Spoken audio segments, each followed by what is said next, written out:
The name of the shiur tonight, hi everyone, the name of the shiur tonight is using someone else's Wi-Fi without their permission. This, of course, is a very relevant issue.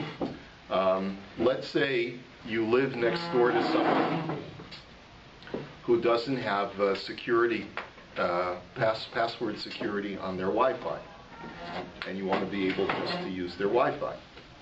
There could be a number of situations where this is relevant, where it's a private individual, where the person is not even aware. They may not have enough technological savvy to know that someone else is even tapping into their Wi-Fi or that their Wi-Fi is not password protected. And of course, just to quote Rabbi Simi Grossman, this is a theoretical shiur for those who hold that the internet is usser. Okay. But I am indebted to the journal Hamayan, which in its latest issue undertakes this issue in one of the articles. It's a Rav in BAYT Shemesh. Unfortunately, I don't have the journal with me. The name escapes me at the moment. But it's a very interesting article, and we're drawing many of the Meir Mekomos that he cites in his article. There are going to be a number of variables.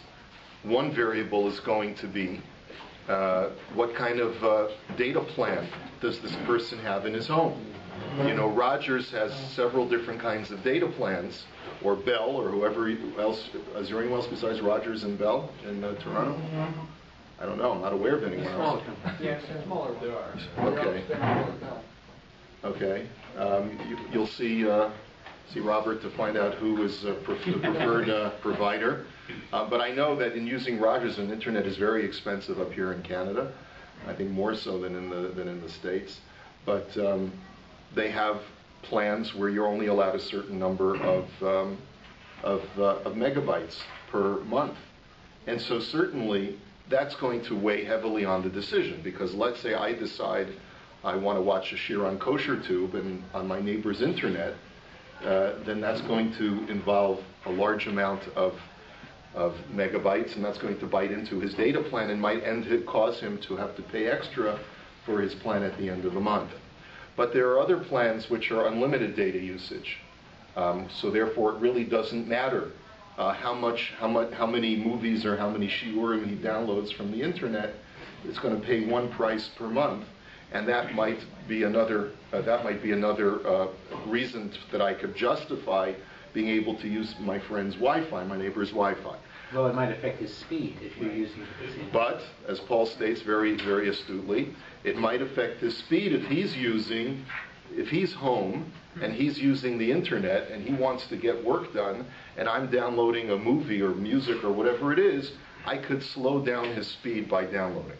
So I think it's fair to say that intuitively we understand that there's an issue of Geneva in a situation where a guy is paying a less than an unlimited data plan, so that I'm actually taking megabytes that he could use and that he's paying for, and I use them for myself.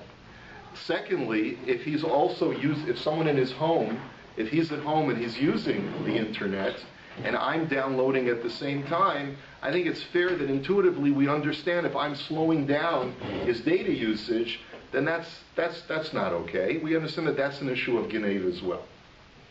We make an assumption if he actually agrees that you can share his Wi-Fi, that's okay. Because in a kind of way you taking away the service provider's income because you share it. Okay, beautiful. Now, we're going to talk about that as well. So really the only issue that remains is to talk about a situation, and we're going to get exactly to the issue of the service provider momentarily. We're coming down to a situation where, A, I know that the person who doesn't have password security on his Wi-Fi has an unlimited plan, and B, I also, and I don't know how I know this, but let's say I heard him in passing say it, and I know the reason why this responsum comes up in Eretz Yisrael is because I think that's the prevalent Wi-Fi plan in Israel today, even though it's not necessarily so here. I think for an unlimited in our home, because we have so many internet users in our home, I eventually upgraded to an unlimited plan.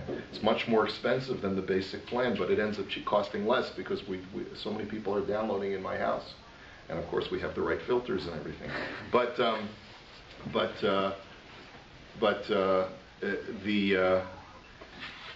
the other issue is if you have to also, so you have to know the guy's got an unlimited data plan, and number two, you also have to know that no one's home. You know that he's on vacation. So you haven't asked him explicitly, but you see on your computer that your neighbor has Wi-Fi. And my neighbor's Wi-Fi he named it Wiggles, right? So I don't ask any questions. He's got Wiggles on his Wi-Fi.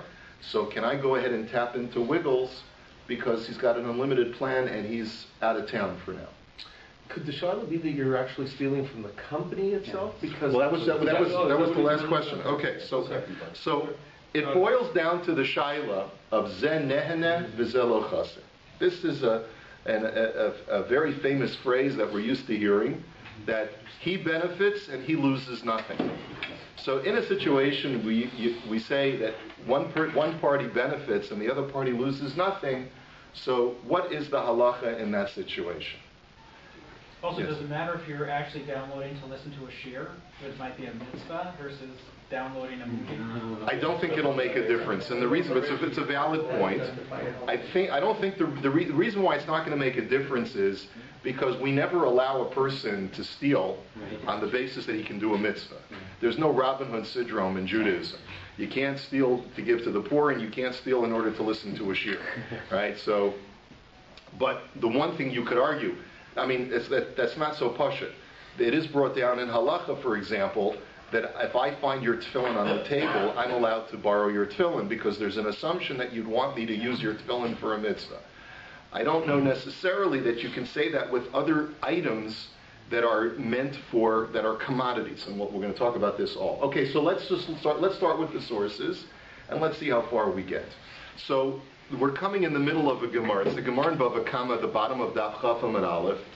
And the only thing you need to know about the Mishnah that's on Daf Yud Tes is that the Mishnah there is talking about the hezek of Shein. It's talking about where my animal goes ahead and eats someone else's produce.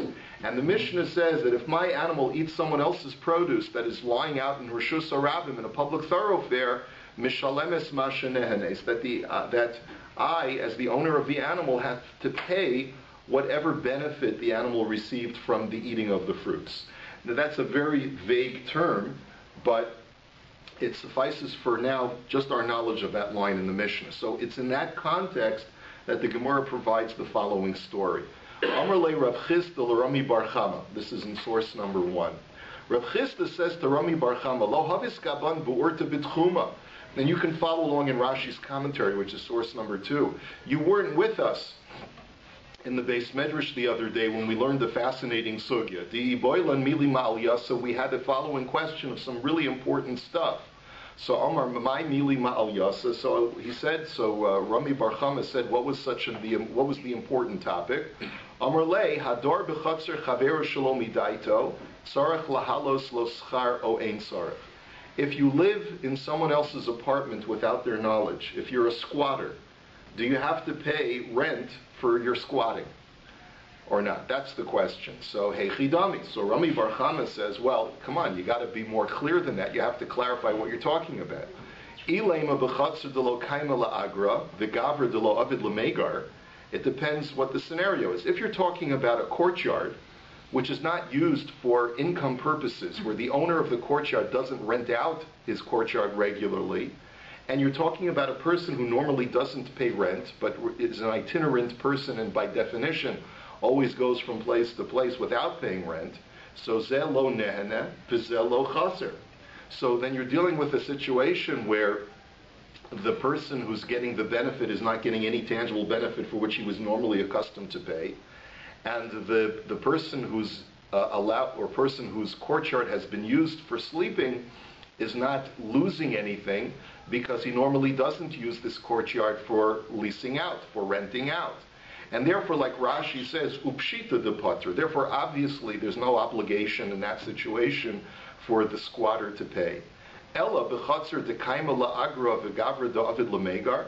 So what's the other possibility? You're talking about a courtyard which normally is rented out. And you're talking about a person who normally is accustomed to paying rent or paying for a hotel stay. So if that's the situation, so then it should be obvious, one party is benefiting, the other party is losing out on rental fees by that guy's squatter living there. So obviously he's going to have to, the owner of the courtyard can charge it, and the guy would be obligated to pay. So Lo Tzricha, so Rav Chisda clarifies, our question was, B'chatzer de lo kaima la'agra, v'gavra da'avid l'megar. We're talking about a courtyard which is not normally used for revenue purposes. The owner of the courtyard doesn't normally rent it out. He's not interested in making money off of it. But this is a person who normally, if he wanted this service, would have to pay for it or is accustomed to paying for it. So what's the halacha in that scenario? Matzi Omar Le Mai Chasarticha. On the one hand, the squatter can say to the owner, I haven't put you out financially at all. I haven't caused you any loss, right? So therefore I shouldn't have to pay you anything. Odilma Matzi Omar Ha Ishanes. Or maybe on the other hand, the owner could say, listen, you got benefits. So based on the benefit that you got that you would normally be accustomed to pay for anyway, you should pay me for that. So Amar Lei, so Rami Bar Chama, after he hears the question that was posed in the Beis Medrash, says, well, I don't see it as such a big question. Masnisani. That's the Mishnah. Because what does the Mishnah say? Hey, Masnisan, Amar Lei. So Rav Chisda said, which Mishnah is it? So Amar Lei L'chi Tishamishli. So Rami Bar Chama said, not so fast. You want to learn from the Rebbe? You have to serve me. In other words, you have to do something to create a Talmud Rebbe connection, and then I'll teach you. So Shakal Sudre Karachle. So as a result, Rav Chisda went ahead and took his cloth, or took his kerchief, and folded it for him. And so he provided him with some tangible service to show some level of subservience as the student now to the Rebbe. Amar Lei, so Rami Bar Chama finally therefore said to him, so Im nehanes mishalemes masha nehanes. It's our Mishnah. The Mishnah had said that if a person leaves fruit in Rishus HaRabim and someone else's animal goes ahead and eats the fruit, so the owner of the animal has to pay because the animal is benefiting thereby. Why is that a case? So that seems to be comparable to the case where this is a commodity that is normally you don't ask money for, but the party that's benefiting is getting a benefit for which he would normally have to pay. So Amar Rava, so Rava comments on this and he says, Kama lo chali v'lo margish gavra, demare saye. He says it's pretty amazing that the individual did not detect what was going on. Hashem must have helped him. His master must have helped him. In other words, meaning that it's pretty surprising that Rav Chisda didn't challenge Rami Bar Chama's proof from the Mishnah, because it's really not a valid proof. He says, because that even though the case of living in someone's courtyard, where the person who owns the courtyard normally doesn't rent it out, that's not at all analogous to the case of the Mishnah of the animal eating fruit. Because He says, because the two cases are apples and oranges. The case of the Mishnah is when I leave my produce out in Rishus HaRabim, if the animal goes ahead and eats it, then I'm out of my produce. So that's not Zeh Nehene V'Zeh Lo Chaser. That's Zeh Nehene V'Zeh Chaser. The owner of the fruit is losing his fruit. However, Rami Bar Chama, why does he feel that it is analogous? Stam Peros Birshus HaRabim Afkurei Mafker Lahu. Because what are you doing leaving your produce out in Rishus HaRabim? It must be that you don't care about it, that you're not interested in making money off of this produce, because otherwise you wouldn't have left it out in the open. The fact that you did, and makes it a case of Zen Nehene V'Zeh Lo Chaser. That's the Gemara's approach, and therefore, as you go through the Sugya, you discover that it's an Ibaya de lo Ivshita. The Gemara continues in this discussion, and never comes to a real conclusion what the halacha is in a case of Zen Nehene V'Zeh Lo Chaser, as to whether the Nehene, the person benefiting, has to pay for the service he's receiving or not. That's where we are. If we just want to skip to the Shulchan Aruch and see how the Shulchan Aruch paskins, we can go to source number 6. It's in Choshen Mishpat Hilchos Gezela, Siman Shin Samech Gimel. Source number 6. Hador b'chotzer chaveru shelo midaito. That if you live in someone else's apartment or someone else's courtyard without their knowledge, and sha'amar lo tzei v'lo yatsa chayav. Now, what it means, shelo midaito, means without their consent, and it has to be that there's an explicit statement from the owner that he doesn't want you there. Right? There's no such thing as a tacit statement here. It has to be expressed. It has to be explicit.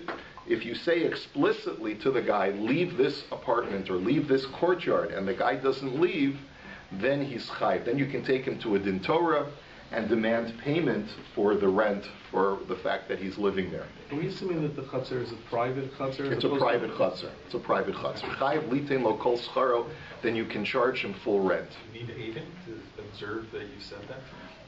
Presumably so. In order to be able to litigate it, you would need to have witnesses to support your argument. Vim lo amar lo tzei, unless the guy acknowledges that he heard it. Vim lo amar lo tzei, and if you never told him explicitly, leave this courtyard, im osa chatzer ena asuya lischar, then it depends. If the courtyard is not normally rented out, it's not something where a person uses this for business, so then Eino tzorech lahalos sechar. You don't have to pay the rent when the guy presents you with an invoice, and he says, okay, you've been living here for a week, you've been camping out in my backyard, pay me rent. So you say, I'm sorry, but no one ever told me that I had to leave or pay. So therefore, you're not chayiv to pay according to halacha. And the Ramah says, Va'afal pi shahotzi es bal habayis bal korcho min habayis v'hu darba. And this is true. If you never said explicitly to the squatter, you must leave or pay, then this halacha will apply, says the Ramah, even if the tenant actually forces the owner to leave the premises. If he says to him, get out of here, I'm busy, or I'm doing something personal, and you chase the owner out of his courtyard, he still can't charge you rent because he never said explicitly, leave. Okay? So, va'afilo hayarogil lahaskir, rak sha'achshav lo avid lemegar, basar hayshaita azlina. The Ramah adds another facet to this halacha.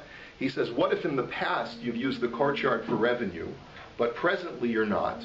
So then you go according to what the present status is, and therefore if it's not being presently rented out, and you're not advertising that you have this courtyard for rent, you can't force him to pay. Now, then the Mechaber continues, and he says, Afal pisha derech zeh hador liskar makom la'atzmo, and this is true even if the squatter normally would pay for this kind of service that he's getting of camping out in someone's property, but since he found a place which is not normally being rented out, he doesn't have to pay, and the reason is shezeh nehaneh v'zeh eino chaser, because paskins the Shulchan Aruch, that any case of zen nehaneh v'zeh lo chaser, then certainly what we're seeing now is post facto, after the fact, where I've already gotten the benefit, you can't obligate me to pay.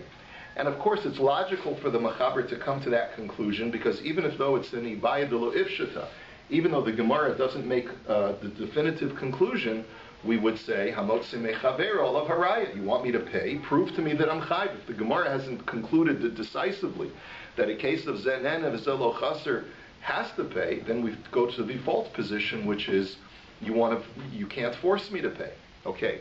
Comes along the Ramah now, and he says, the Haggah, the dafka shekevar darba.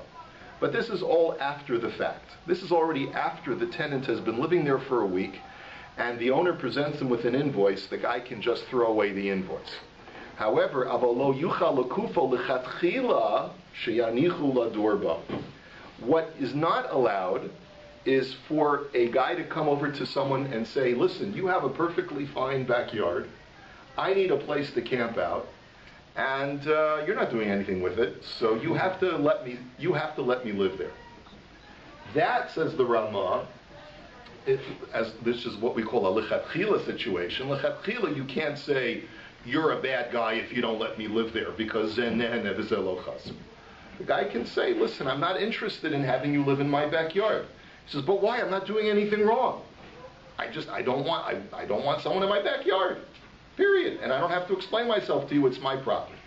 So that we acknowledge that zen neheneh v'zeh lo chaser does not apply lechatchila, it only applies b'di'evet post facto. Okay, afal bi dekofen al midas sedom b'makom shezen neheneh v'zeh eino chaser. And so the Ramah says, he anticipates your question. Well, isn't that what we call midas sedom? And we're going to learn a little bit more about midas sedom. What is midas sedom? Midas sedom is, I just don't like you, and even though it's no skin off of my back that you're benefiting from something, I'm not going to attend to your desire. It's my rights, and I don't have to give in to your wants or to your desires, even if I don't lose anything by it. That's called midas sedom. The classic case of midas sedom, where the Gemara in Bava Basra says kofen al midas sedom, is the case of bar mitzvah. What's the case of bar mitzvah? We'll learn about it more in just a moment, but I'll tell you the basic case. Basic case is where Reuven lives next door to his father Yaakov. Reuven buys a field next to his father Yaakov, and they're mamish neighbors, the two abutting fields. And Reuven has other brothers. He's got Shimon, he's got Levi, and Yaakov the father passes away. And the brothers now, you've got three brothers, they're going to be dividing the field into three parts. Reuven says, guys, do me a favor. I've already got a field on the east side of Dad's estate. It's abutting the estate. Do me a favor and give me the third of the field that is contiguous with my field. It's no skin off of your nose, guys, right? Because you don't have any property nearby Dad's estate. So you might as well just give me the portion that's on the east side of the estate, so I'll have a larger contiguous portion of land. And the brothers say, we don't like you, Reuven. We've never liked you. You know, you were always the favorite child, and so no, we're not going to do that. So the Gemara says, kofen al midas sedom. In that situation, we do coerce Shimon and Levi to accommodate Reuven's request. Because if not, that's midas sedom. That's acting like a sodomite. That's acting like you come from the city of Sodom, where you just want to be mean for the sake of being mean. We don't allow that in halacha. Okay? So we have to see how meanness, or being a sodomite, is going to play into this whole discussion of letting someone else use my Wi-Fi, right? If I've got an unlimited plan, so is it midas sedom on my part to say, I just don't want you to use my Wi-Fi? So hold on to that for a minute. Let's talk. So the Ramah asks this question. He says, "Afal pita kofen al midas sedom b'makom shezen neheneh v'zeh eino chaser," and that's even in a lechatchila situation, where before the fact I can coerce you legally to give me the part of the land that's closer to my estate, right? And that's before the fact. And the Ramah is saying, no, zen neheneh v'zeh lo chaser, only you don't have to pay. In a post facto situation, he says, I'll tell you why it's different. He says, Hani mili bedavar di iboi lehanos lo yichol lehanos. He says that if a person wanted to get hana'ah, he wouldn't be able to get hana'ah without the accommodation of the other person. And if the other person is not willing to accommodate, we say, well, you're not a sodomite. You're acting like a sodomite. Aval b'chi hagavna the iboy bal chatzer lehanus laharviach lahaskir chatzero hayayachol ela she'eno rotzeh ein kofen oso la'asos b'chinam. He says, but this case is different. In the case of the three brothers, there truly is there's no way for Levi and Shimon to capitalize on denying Reuven the east side of the Yaakov's estate, right? There's no way for them to capitalize on that. If you could argue that Shimon and Levi could come up with a plan that if we don't give Reuven the east side of the field, we'll be able to make more money, so then that's not going to be midas sedom. But in our situation, the guy who owns the courtyard, it's true that he's not renting out the courtyard now. So what's going to stop a guy from saying, you have to let me live here, because otherwise you're just being a mean guy, because it's no skin off of your nose. But the owner of the backyard could say, but you're right, right now I'm not renting it out, but I may change my mind tomorrow and put up a for rent sign on my courtyard. And by you squatting there, you're denying me that opportunity. So that's why it's different in this kind of situation. The very fact that I can change my mind and decide to capitalize on my backyard also gives me the right to deny you for the future to just camp out in my backyard. Okay, so does everyone understand the conceptual difference that the Ramah is detailing over here? Okay, so far so good. It's a little bit complicated, but it's not that bad. You say there's sort of intangible deficiencies, like I lose my privacy, or it may deteriorate the value of my land in the long run, or some other negativity about having him there as well. A mess, I don't want to deal with it. Yeah. Okay, so far we haven't dealt with those intangibles or those small inconveniences or expenses that may take place. You're going to make a mess, you're going to make noise. All of those are valid considerations and sort of certainly obviate the issue of Midas Sodom. But you notice that the Gemara over here in discussing the Shaila of Zenen of Zelo Chaser and Bava Kama does not bring up the issue of Midas Sodom. It's the Ramah who puts them together because this is discussed in the Meforshim, in the Rishonim. And it first comes up, Tosfos asked the question. If we go back now to page 1, you'll see in source number 3, Tosfos himself asks this question. Tosfos says, Ha is hanes. He says, listen, if in the final analysis you're getting benefit, so you got to pay, even if the backyard, even if the chutzner is not meant for renting out. So Tosfos says, Afivu l'man da'omar, b'perakama de Baba Basra, koifen osal midas sedom v'yavinu le'achad metzra. He says, even though in the Gemara in Baba Basra, in the case that I presented to you of the Bar Meitzar, where Ruvain already has a contiguous piece of estate to Dad's estate, we force the other brothers to give him that portion, the parcel of the field that's closest to his field. He says, "Shaini hacha shehayachol lamonu mitchila milador bevesa." He says it's different over here because the owner of the chutzner, the owner of the courtyard, has the ability to say, "I don't want you living here because I can." And the way the Ramah understands this line in Tosfos means, because I could always capitalize on it in the future, even though right now I don't have a for rent sign. Okay. But there are other ways of understanding this Tosfos. The Ramah understands it that way, but there are others who understand it differently. So I just want to go to the Sridei Eish. Yes, so someone want to say something else?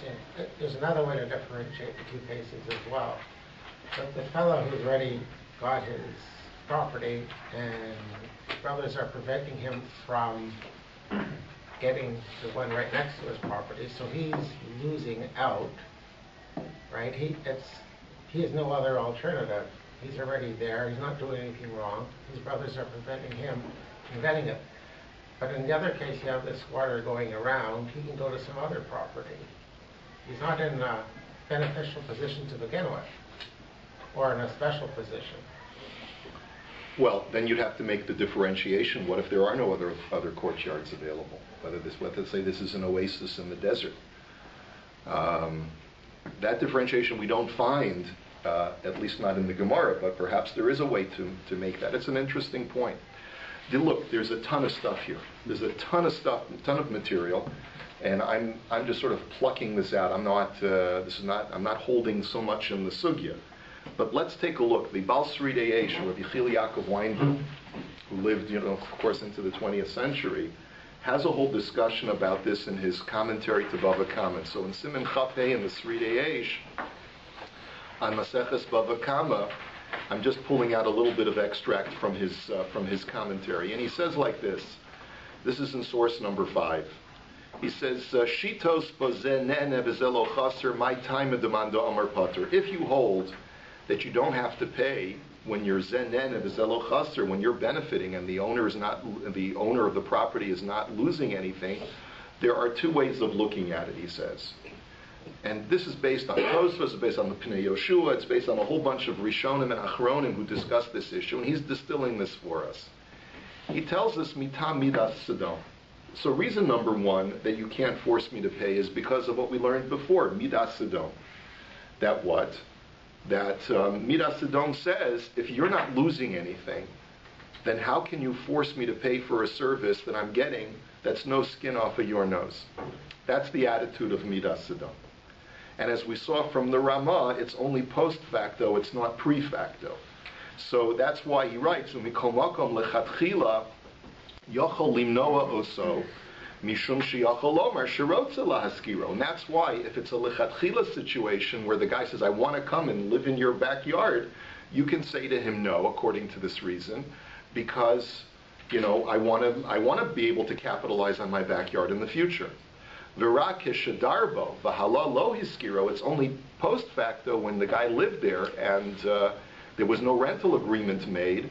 Yesh bekach midas sedom. Then to present him with an invoice after the fact is considered midas sedom.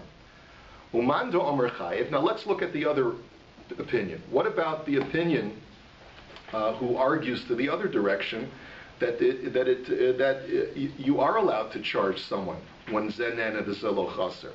Sover shemikivan sheyachol limnoa ein bekach midas sedom. Once I have the ability before the fact to prevent you from living in my backyard, then even after the fact, it's not midas sedom anymore. Since I'm in control of this property, and I'm not considered to be an unethical person by being allowed to prevent you from moving in, then after the fact I can also charge you as well. That's the argument. So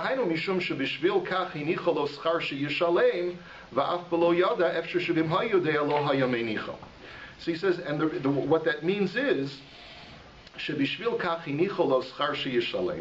that I let you live here, but there is a tangible price tag on living here, even though I didn't stipulate it to you before the fact. And even if you lived here without my knowledge, it's very, very possible that if I would have known that you were living here, I would have wanted to charge you. And therefore, even after the fact, there's no such thing as midas sedom. Midas sedom is where there's no way, like we spoke about on the case of the bar mitzvah case, there's no way for me to capitalize on the fact that I'm denying Ruvain the opportunity to get a contiguous piece of land. Okay? So that's one explanation. Explanation number two. So the idea of zenen v'zelo chaser is based on midas sedom directly. That's one way of understanding the whole sugya, if you hold that a person doesn't have to pay. There's another approach, and he says the al hana lo shayach chiyuv kemo she'eno chayiv imnena mitzel beso shel chavero me'achar shelo hechser klum. And what the exact words of Rav Weinberg are, he says that this is not a marketable commodity for which you can be required to pay for.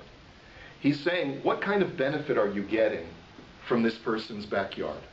It's not a tangible commodity.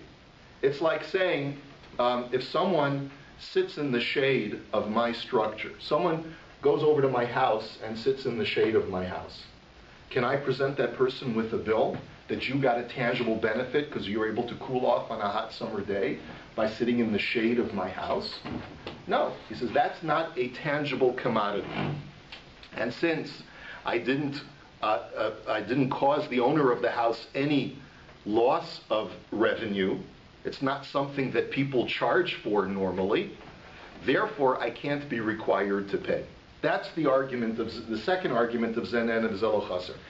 And if I wanted to, now again, I'm not in the world of finance. I don't know economic theory, but maybe we have some of the other experts can help us out here. But if I wanted to quantify the difference between explanation number one and explanation number two, I would state it as follows. Explanation number one deals with an ethical behavioral judgment, right? From an ethical behavioral standpoint, by demanding payment from a guy who benefited from your property when you weren't seeking revenue from that property is considered to be sodomite behavior. It's unethical.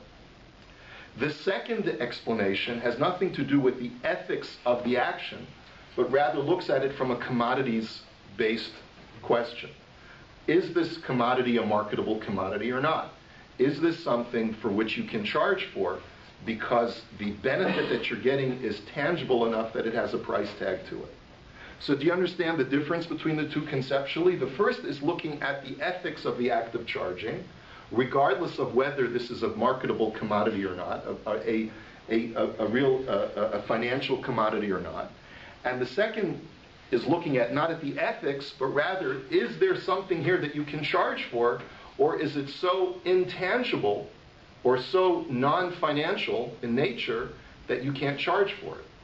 Does this sound familiar? Anyone in the world of finance, is there another way to put this into terminology that you can appreciate? Isn't the second one based on what the prevalent custom of the area is? Absolutely. Of course it is, right? So, if you live in the Sahara Desert and you can charge people for sitting under an umbrella in the desert, so then yes, it would, then you could charge for it. It all depends upon the social structure of wherever you are. If this is something that normally you don't get any money for, so then it's not a commodity for which you can charge for. It's got nothing to do with sodomite behavior. It's simply got to do with whether there's a tangible here that you can be required to pay for. Mitch, you understand? I'm thinking it's a little bit of supply and demand. I mean, if there's a demand for that service and there's a limited supply of buildings that will cast a shadow, then there might be a market to charge for that service. That's not really relating to what you're talking about. Okay, no, but that would relate to what Eddie's talking about. What is the socially accepted standard of that community? So I suggest there's a linkage between the two, because if there's no way that you could charge for that service, then you can't say to the person, I don't want you here because I may now put this on the market, because there's no market to put it on. Correct. So Rav Weinberg has a much longer discussion about this, but if you skip to the last two paragraphs, he says, V'yesh chilukei dinin bein shnei hatam, and he says, dependent upon how you explain the principle of zelo nen and zelo chaser, will change the halacha. He says, L'tam harishon, Dilaman da'omar zenene v'zelo chaser potter b'shvil midas sedom. He says, if you're going to look at it as an ethical principle, that it's not right, it's not a menschlich thing, it's not nice to charge someone for something that didn't cost you anything, Yotze de'im rotze l'shalem lo yesh bekach midas sedom. That it would turn out that, let's say the squatter pulls out a big wad of cash, and he says, I want to pay you. Am I allowed to take the money? Am I allowed to take the payment if this backyard of mine was never meant for renting out? So if it's an ethical issue, then it would be usher for me to take the money, right? Because the ethics demand that I deny payment. He says, Avolatam hasheni d'chol makom shechaser hu mamon ba'olim. He says, but according to the second argument, that it's considered to be a market, whatever is considered to be a marketable commodity, I can take payment for, but if it's not a tangible commodity, I can't take payment for. He says, once this person has demonstrated that this commodity has value to him, then I'm allowed to take money for it. It's again, Mitch, he's saying it is supply and demand. Once the customer has demonstrated that this is a commodity that he feels that he wants to pay for, so that it automatically upgrades it to a marketable commodity that I'm allowed to take payment for. So if it's an issue of ethics, which is reason number one, even if he offers to pay, I'm not allowed to take the money. But if it's an issue of what's considered to be of a possession of mine that I can sell, once the guy demonstrates that he looks at this as valuable, as something that has a price tag to it, I'm allowed to take payment for it. So you see, that's a very important distinction between the two. Yeah. If he's the only guy who wants it, then he's the only market player. So what's the word? Whatever he's willing to pay. Whatever he's willing to pay. You want to pay, you feel that it's worth $100 a night to squat in my backyard. I'm willing to take your money. Your money's good here, right? Okay? So then he says, V'yesh od chiluk. He says there's going to be another distinction.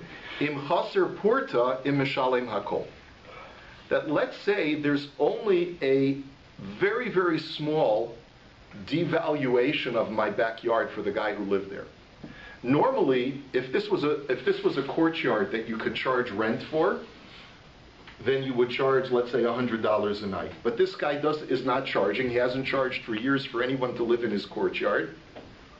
But it turns out that when the guy slept here, he crushed one of my petunias in my backyard, which is going to put me out about 75 cents. Okay? Now, can I then now charge him $100 for the 75 cents worth of damage that he caused? Because now this has changed. So he says as follows. He says, Im mishalim hakol. Let's say the guy says, okay, so the owner says, here's a bill for $100. And he can say, oh, no, it's midas sedom. He says, Latam harishon chayiv hakol de'ein kan midas sedom. He says, midas sedom is an ethical issue which is strictly based upon the fact that it's no skin off of your nose. Well, once it becomes skin off of my nose, then we revert back to the law that I can charge you whatever the going rent is, right? So there's no longer a breach of ethics for me to charge you. So even though you only caused me a minimal amount of damage, but you've made me incur out-of-pocket expense, I can charge you now the full price. Now it's binary. It's either midas adom or it's not midas adom. Now I can charge you the full price for living there for the night. But ulatam hasheni chayav rak al chisaron. But according to the second reason, which is it's commodities driven, that there either is a price tag on this, or there's no price tag on it. So if you only caused me 75 cents worth of out-of-pocket expenses, that's all I can charge you for.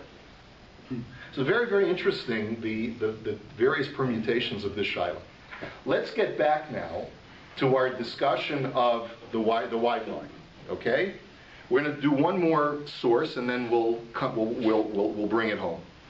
Source number 7. There's an article in the Tchumen, the 6th volume from Reb Zalman Nehemiah Goldberg, that the Mayan Journal makes reference to, which is a much longer tshuva, which is worth probably a separate shiur on whether or not you're allowed to copy a cassette. Shows you how old the tshuva is, because we're not dealing with cassettes anymore. Because the last time I listened to something on a cassette was burning and ripping now rather than copying. That's right, right.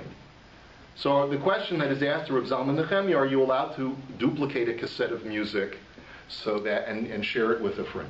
Okay, so many different areas of halacha, of intellectual property in halacha and so forth, that are much more pressing on this particular shaila of copying music or copying other intellectual property. But one component of the shaila is as follows, and it's in the bottom of page 2. He says, "Chiyuv hamaklit midin neheneh," that maybe the person who's making the duplication has an obligation to pay because of benefit. He says, "Milavad ha'amur la'el yesh makom lechayev hamaklit et hakaseta mitam acher." We can argue that the copier is obligated for another reason. Dihinei im hiklita koneh o adam acher mikaseta shel hamocher. He says, and this is where we talk about the loss of the loss of revenue potentially to the entire industry. Right. So, he says as follows. He says, let's say a person is a seller of these music cassettes, and I, the buyer, make a copy. Or my friend, I lend my friend the cassette, and he makes a copy. He says, "Mikaseta shel hamocher yesh lodun shechayev l'shalem mitam nene." Forget for a moment what the seller is losing, but the listener is benefiting. He's getting a tangible benefit from the music, from the listening to the music. Hadinhu, and what's the halacha? Shehanehene mamon chaveiro v'halo chaser chayev l'shalem. He says, because the halacha is that when I get tangible benefit, and I get it from another party, and he's losing through my benefit, so then I have to pay for that benefit. So the question is my copying of the cassette zen nehene v'zeh lo chaser? Because after all, the seller already sold the cassette. So what difference does it make to him the fact that I'm just making a copy of it? He already sold a copy of the cassette. Or could you argue zen nehene v'zeh chaser? Or that I'm benefiting and he's losing out. So the argument is, the kan chaser hamocher, the seller is losing out. Why? She'ila lo hiklit haya hamocher yachol limkor chepso biyoker. He says, because if everyone obeyed copyright law, right, and was a nice Jewish boy, then there would be more cassettes to be sold. Mm-hmm. Right? He says, "V'al yedei zeh shehiklit nisrabu ba'olam kasetot." He says, but for the fact that the guy has made an illegal copy of this, there are now more cassettes of this music in the world, and that revenue is not going into the pocket of the manufacturer or the record company.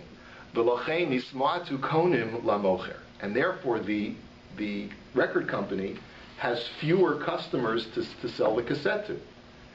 So it's an indirect financial loss, but it's a financial loss nonetheless.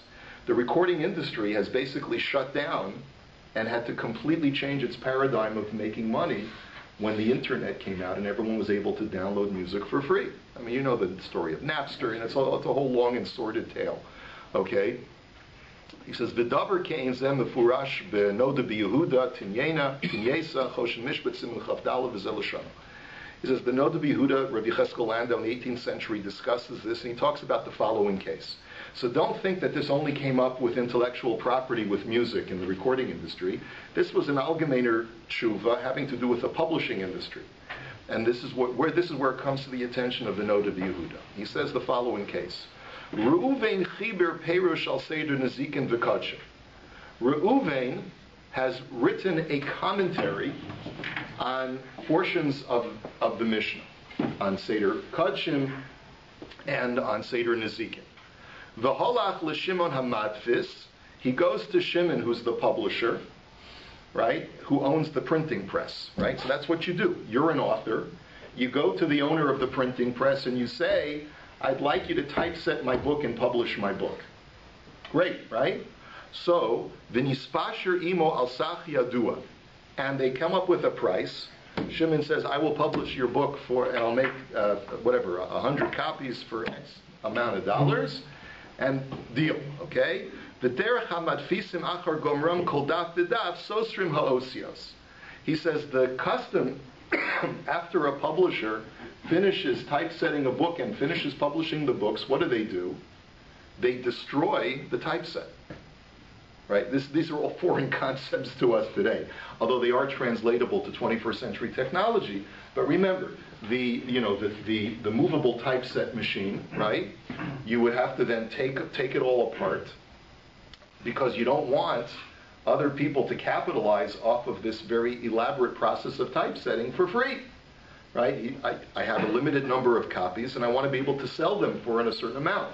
If you continue printing this, then I'm going to be out of money, because other people will be able to get the book without having to go through me. Like limited numbers of prints. Like limited numbers of lithos, right? Exactly. Okay. So therefore, that's the deal. He says, however, v'zeh hamadfis lo kilkel hasidur rak heser milamata ha'perush shel Reuven v'hid vis la'atzmo shnei sdorim v'chulei. So the publisher decided to be an oiber chacham. So what did he do? He said, you know what? There are two parts to the sefer. There's the Mishnaya section of the Sefer in bold print, and then there's this guy's commentary in the Rashi script on the bottom. So all he did is that he dismantled the bottom part of the page, and he said, you know what? I'll just print a whole bunch of these Seder Nezikin and Seder Kadshim, and I'll sell it as a separate book. And so he kept the typeset intact on the top part of the page, or the first part of the book, and he just dismantled the commentary. Because, the commentary is like one guy, so we'll get rid of that. And the part that's the Mishnah, or the Gemara, I'm going to keep that.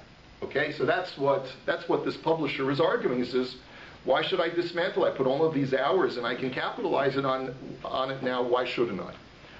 So they come to a din Torah before the Noda b'Yehuda. So what do you think the halach is going to be? So he says, "V'toin Reuven ha'mechaber yan tashlumei schiros misidrei ha'osios hu haya mishalem." So Reuven says, "What? I can't believe this. I paid so much money to have you typeset the Mishnah and my commentary. So if you're now using that money that all of that labor that I paid for to capitalize on it privately, you have to pay me back a portion of the cost that I paid you to typeset my book. So lama yehen neshim and mesider osios chinam. Why should you benefit for free? V'yachzer lo chelko kidin kol anena mimeleches chaver. So if you benefited from the labor that I paid for, you've got to give it back to me." Then the note of Yehuda, in discussing this, writes as follows. So the note of Yehuda paskins, that it would seem to me, says that Shimon does have to pay for the cost of the typesetting of the Mishnah or the Gemara that he ended up reprinting. Im chasra afilu davar muat megalgalam al kol aschar kafi shenena kimavur b'simin shin samach gimel sif dalet. How do we paskin? That if you cause me even a slight amount of money of out-of-pocket expense by living in my courtyard, even though I'm not charging rent for that courtyard, but even by sleeping on my petunia and crushing one petunia, then everything, all bets are off, and there's no longer, like the Sridei Eish said, there's no longer an issue of midas sedom, and I can charge you the full amount. He says, Evarei kan v'chasro mama. And over here you are causing Reuven, who paid for this financial loss, you'd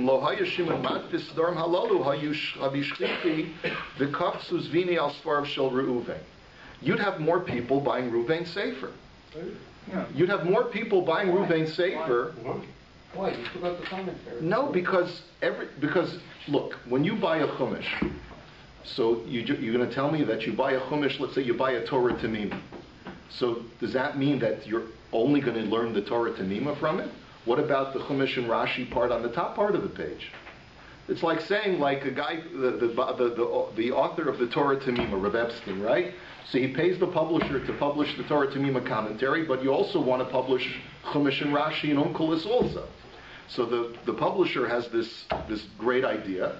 I'll just cut out the bottom part of the page, the Torah Tamima, and I'll just publish a Chumash with Rashi and Onkelos.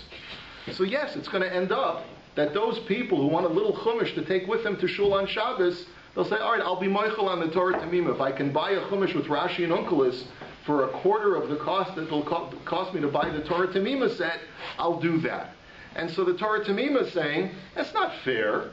You're taking my work product that I paid for, and you're using it to shoot me in the foot, because now the total number of customers are going to be less. That's the argument. And even though maybe it's only a fraction of the people, right? But at the end of the day, you're causing the owner of the person who owns that service or that owns that intellectual property, you're causing him somewhat of a financial loss because you've now diminished the number of customers that he has to pull from. But if the top portion, right, that we're talking the top whatever, so a portion of this is just the mission. Right? Right. So presumably, I would presume even in the 18th century, if there were printing presses, there were other ways to just get the text of the Mishnah. It wasn't so easy you didn't go to a Sfarim store like you go to today and you got tons of things to select from. But what made this his, right? What this made this his is the Perush, right? That makes it yes, his. But so if he contracts to say, I want you to print 100 of those books. He anticipates being able to sell 100 of books of Mishnah with his Perush. But part of the cheshbon is, look, people are going to want to buy my sefer, and this, by the way, happens all the time, even in the modern world. You want to sell a lot of Sfarim, so publish something great on the top part and put your commentary to it. That you'll sell many more books than just publishing an independent commentary. That's what they did with. Mossad Rav Kook a number of years ago came out with a Perush of the Ritva on Shas, and there's one on Yevamos, which is 2 thick volumes. And the question is, what happened over there? So the Ritva is no longer on Maseches Yevamos than it is on other Masechtas. But the commentary that Mossad Rav Kook published by a modern day scholar on the Ritva was like this much with like one little line of the Ritva. So why did he do it that way? Why didn't he just publish his own commentary? The answer is because he knew he was going to sell more copies of his Perush by putting the Ritva on top. And that's the way, that was the mentality, is that I know that at, let's say, 25% of the customers who are going to buy my book, my commentary on the Mishnah, are doing it primarily because they get a nice, beautiful typeset Mishnah with the Bartanura maybe on one side and the Tosfos Yantiv on the other side, and on the bottom will be my commentary, right? So he says that's his claim, and the Note of Yehuda says you taka have a claim. That's a valid point. And even though it's maybe only going to make you lose 2 or 3 customers, that's enough to make it no longer midas sedom, because now it's zeh chaser. And therefore, you got to pay. So he says, there aren't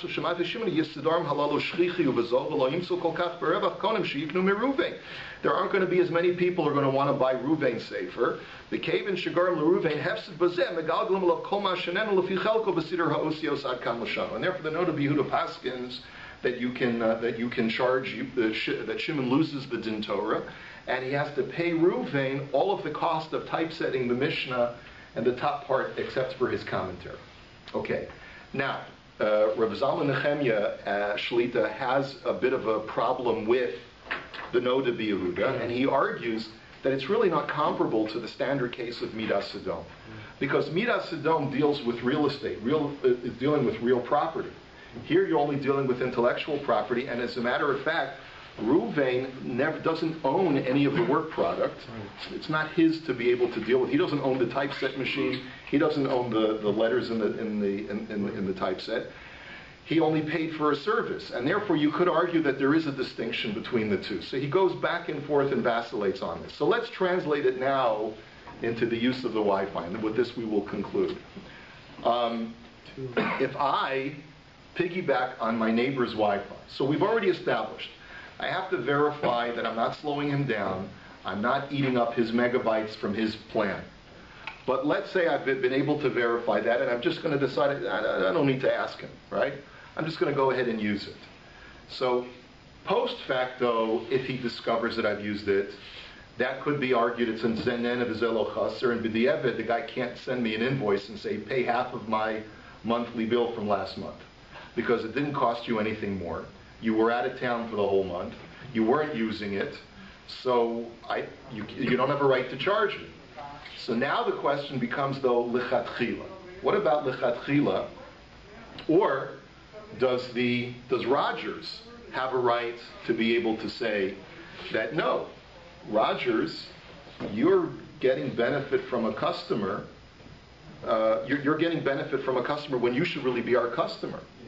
So you're causing us financial loss, Roger complains, and therefore on that basis, you should be obligated to take out your own account, and that you have to at least pay for. You can be the party from whom you've benefited from has a right to say, since you've caused financial loss to Rogers, I have a right to demand payment because it's no longer Midas Sodom because of the financial loss you've caused to Rogers. So on that basis, there may be an argument to be made that even post facto, there might be an argument to be made, even though you're dealing with two different parties here. But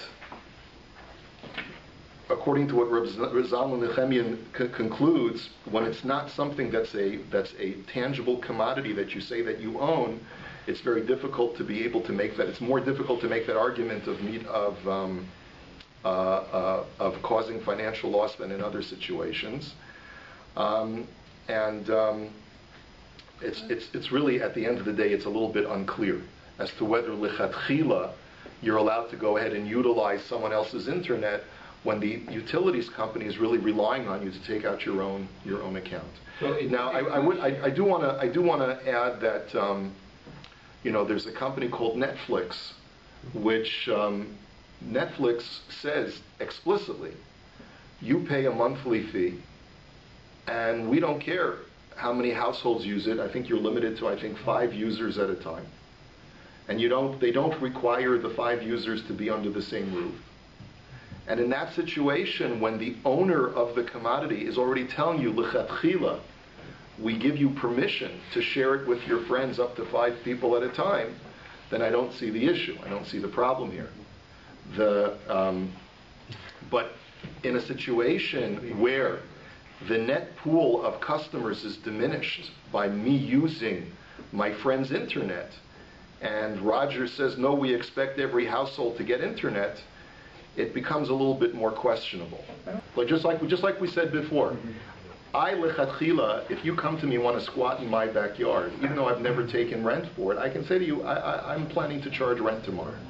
or I may decide to charge rent, and therefore I can stop you from coming in, because it is a marketable commodity. Even though I opt not to market it, I have that buy list. I have that. Can you reset on that? So in other words, so somebody, whether it's the squatter or the internet, so somebody uses it for a month, right?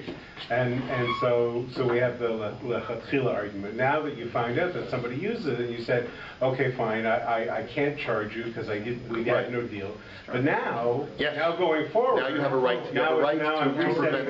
That's right. Correct. That's right. And I'm saying exactly. From now on, you don't have. I don't give you rishus to use my internet. You do have a right to say that to someone. When the Gemara talks about Zen Nenev as a chassid, the understanding is that there is nobody losing, right? How is that then comparable to this case here where there's three parties involved? Now, as we're saying at the end, we're using the prototype of Zen Nenev as a chassid, and we're coming to the conclusion, there is a loser here. That is Rogers. Right. How is the case even comparable? You're right. So again, we are extending the application. Okay, because there is no third party. It's only Reuven and Shimon. Here we're saying there's a Levi involved. It's a good way of framing it.